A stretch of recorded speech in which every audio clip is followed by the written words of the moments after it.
The answer to the title of the video is not quite yet.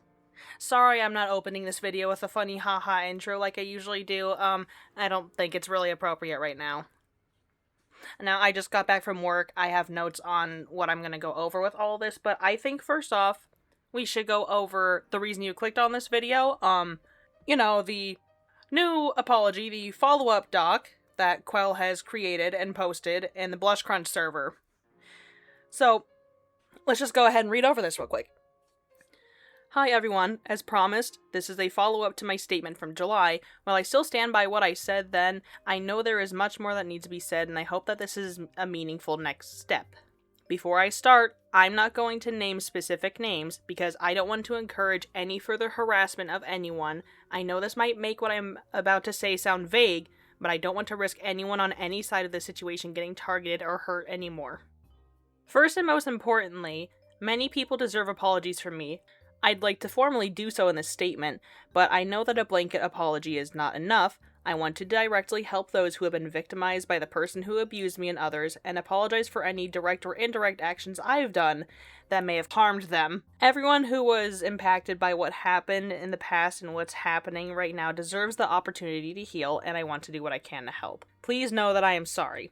Okay, so far, significantly better than the previous doc we got from her, but anyways, let's continue. As part of taking responsibility, I will be stepping back from my position as the lead on Dandy's World until further notice. Notice how she says stepping back, not stepping down. There is a difference. I need you guys to keep this in mind for later, please. Right now, my focus needs to be on personal growth, accountability, and healing. A lot of false information about who I am and what I've done in the past has been spread over the past few months. Some is completely made up or is only part of the story to make me look like a monster. I will admit that I've made mistakes and poor choices in the past, but I've always tried to learn and grow. I take responsibility for how I conducted myself as a leader and a friend. Looking back, these are things that I should have done differently, and I'm committed to doing better in the future. While I step away, members of the studio will continue sharing the work they are doing. I hope you give them the kindness they deserve, because they care so much about Dandy's World and the community. The team behind Dandy's World is incredibly talented, and this project has always been about building something bigger than one person. Before I end this, I want to address the letters that the Blush Crunch legal team sent out a few weeks ago. Please know that I did not tell the legal team to send individual cease and desist letters. Our legal team acted in the interest of the company to protect the business, me, and Blush Crunch employees, because they anticipated that the narrative was being spread would lead to harassment and hate. So, there we have it. Actual proof that, Joji and the others did receive cease and desist. So, thank you, Quell, for confirming that for us. Thank you very much. They were ultimately proven right because the existence of the cease and desist letters was shared with the public, and the narrative then became that I was personally trying to silence people, which I would never do. This caused things to get worse for others and to be harassed even more violently. We'll bring this up a little bit later. I have asked the legal team not to pursue any further legal action against anyone unless they absolutely have to based on persistent harassment and attacks. I do want to be transparent and share that the legal team is strongly considering further action against one former employee who has aggressively and repeatedly incited harassment and attacks on me, our staff, and others who are just trying to do their jobs. This individual pursued a close personal relationship with me when I was 15 and he was in his 20s, and his actions have caused me, my family, Blush Crunch employees, and the Dandy's World community a tremendous amount of pain and suffering. The legal team will ultimately make the decision whether or not to pursue. So, just gonna say right now, me and several other people are very, very sure this unnamed individual is probably void. I will talk about them more after I finish reading this. Let's get through this first. I understand that this might feel like it took too long to make this post. I can also understand that the statement still might not feel like it's enough for some of you. I am doing the best I can and will continue to grow and learn. It's been difficult and scary to fully comprehend the way I have made others feel. I've also been unable to properly come to terms with how I was groomed and manipulated in the past, especially when I've seen so many people say that I willingly protected one of my abusers and that I deserve to be harmed or killed. For 2 months, I've been attacked, and I've seen people attack not just members of the studio and the Dandy's World community, but children who have felt the need to harass and threaten just for enjoying a game that they like. I can't let this continue and do nothing about it. I hope that one day I can return to Dandy's World, but I know that the only way I can return is if I take accountability, get the support I need, and grow as a person. Quell. So, a significant improvement from the last doc that she had posted. I, however, personally am skeptical due to a couple of things. But again, I will admit, this looks promising. This does not mean the drama is over. It means that this is the start to a closing of a chapter if things go smoothly and if she really is well-meaning. First off, of course, the cease and desist were confirmed to have actually been sent out. So we know that Joji, Void, and anyone else who could have gotten one were not lying. I don't know of anyone else who got one. If they did, they weren't public about it.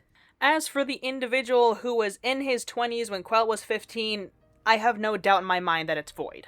I and several other people are not very fond of how this is worded because it suggests that Void was predatory towards Quell, when that is simply not the case. And also, claiming he encouraged harassment is also wrong. Now, Void has deleted his Twitter due to the harassment from, the hardcore Dandy's World defenders, because his mental health was getting absolutely god-awful, and, any social I know of that he has been nuked. I really hope he's okay, by the way. But he has not, reactivated anything to say anything, and for all I know, he might not come back to say anything at all. I don't have the screenshot of it, but I saw the post myself, and I am sorry that you can only really take my word for it if you choose to do so. But Void deliberately said that he was against any form of harassment towards Quell or any of her team. Anyone working with Dandy's World, whether it's a moderator, a programmer, a developer, anything. He was very against that. He did not encourage harassment in the slightest.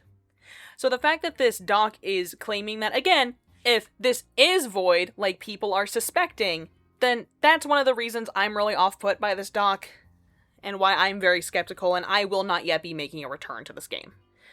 And there's also rumors going around of people saying that Void ignored the specific bad art, which, no, Void actually reported that to the police. And actually, Void would regularly, hold on, I said that weird.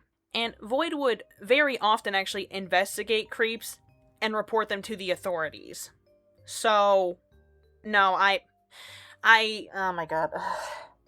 I have to keep this video short, so I don't expect everyone to just take my word for it, but these rumors are absolute bullshit, and honestly, it just pisses me off.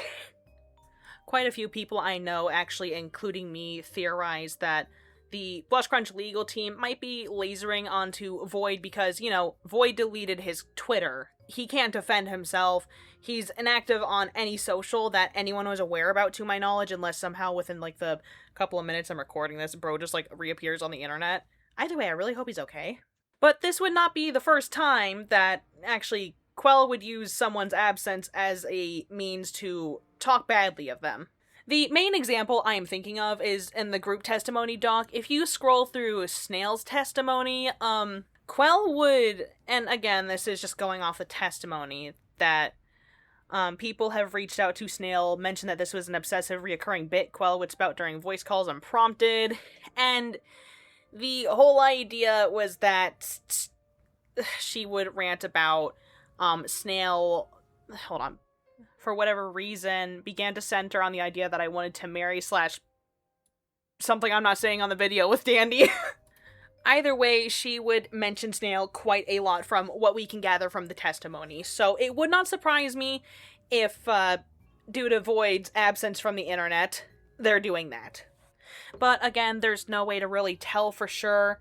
But honestly, if they do try to pursue a legal case after Void, I truly don't believe there's a case to actually go off of. It would not go very well in a court setting, from what I have gathered. Also, I would like to say the fact that this is the day before the new Candle tune, Waxwell is he's named from the file name of the GIF, I can't help but be skeptical about that too. That was my first thought, actually. I saw that, I woke up, saw that was there, I'm like, wait, the update's tomorrow. Oh, that's weird. Reddit was a little pleasantly surprised, oh, hey, maybe there's room for improvement, and then realizing, there's a lot of things here. Either way, there is a lot of different things, a lot of information floating around the internet right now regarding all of this. And again, I would like to highlight that Quell is not stepping down, she is stepping back. There is a difference. She is not resigning entirely from the team like people have made it out to be. Oh, so we can play Dandy's World again? No, I didn't really say that. Like, of course, no one can force anyone to do something or to not do anything, but I would very heavily encourage everyone takes what's going on with a grain of salt. Again, read everything yourself. I would suggest form your own opinions, and for most of all, don't harass people. I don't care what side of this argument you're on. If you're even on the victim side and you're trying to harass the mod team and the BlushCrunch server, you disappoint me. You disgust me. Stop it. Why? Oh my god. Like, I myself, over all of this, fun fact if y'all did not know, because I made this in my YouTube post, but I didn't make a video about it, I was borderline doxxed, actually. I'm not gonna get heavy into it, because for some reason this person decided to quote-unquote expose me to people I'm already friends with. I don't know, it was really stupid, but it was an intimidation tactic, because they clearly did not want me talking about the situation anymore. And then the same burner account, actually went after someone else on Twitter doing the same thing where they DM'd them with their own real name, like, ooh, spooky, this is your name. Either way, yeah, I've been... Oh my god. So yeah, if you're wondering why there was like a sudden absence of like me posting videos, that was why, because I didn't know how legitimate the threat was. But covering this, I feel like it's pretty safe to say, I feel like it's pretty safe to cover it, especially since I'm on a little bit more of a neutral stance, though I am still highly skeptical of this. I will not be returning to Dandy's World, especially until all the victims get a proper private apology, which, to my knowledge, any one of them that I'm in contact with have heard nothing yet. So, until then, and some real accountability is taken and is shown to have occurred, I would like to suggest that we do not play this game until then. We are still going to support the victims. We are not going to harass anyone on either side of this. Do not harass the employees or the devs of BlushCrunch, I swear to God. And again, let me just remind you, the update tomorrow with Waxwell, that is a permanent update. It is not a tune of the week. There is no fear of missing out. That's going to be there forever. So, you do not need to feel the pressure to play this update. Though, if some of you do, I cannot stop you, but that would be rather disappointing considering this is still not technically over. But again, like I said closer to the beginning of the video, it is more so the beginning of a closing of a chapter if things go by properly as they should. I very much hope Quell is actually sincere in her words. I really hope she is not lying when she said she was trying to prevent further legal action from happening, but until we hear more, whether it's from the victims or Quell herself, we cannot really make an extra judgment. We can really only wait. But either way, fingers crossed, this might be one of my last videos covering all of this. Again, I only hope for the best. I hope that the victims get the private apologies that they deserve, that Quell claims she wants to make things right. I will keep you posted on that. If I don't make videos, I post in my community page whenever stuff like this goes on, and if there's ever a big enough announcement, I will make a video on this again. But for now, this hopefully will be my last video for quite some time. Either way, that is it for this video. Again, fingers crossed, things get better. I would really like it if this situation could be resolved peacefully and properly. That is the best hope I have for everyone in this equation. But that is everything for this video. Don't forget to have a meal, drink some water, take your meds, and as usual, have a great day, have a good night, and most importantly,